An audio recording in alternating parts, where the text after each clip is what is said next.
Нітка ідзе ад прасніцы да пальцаў, ад пальцаў да сэрца. Кожны рух не механічны. Гэта гаворка. Не рвіся, нітка, не спяшайся, жыццё. Так ткала моя бабуля, так тку я. Так будуць ткаць мае ўнучкі. Нітка не прерываецца.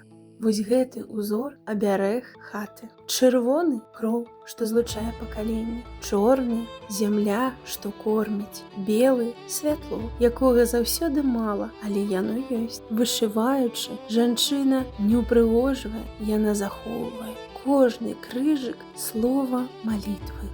Гэтая машынка — сямейны скарб. Яе купілі, аддаўшы карову, карміцельку. І яна не проста шыла, яна ратавала. З яе рыпеннем прыходзілі святочныя сукенкі, школьныя кашулі. Машына стаіць, але яе рух у кожным шве, у кожнай ашчаднай латцы. Саломка шорхае, як поле восенню. З яе можна сплесці абярэг для дзіцяці.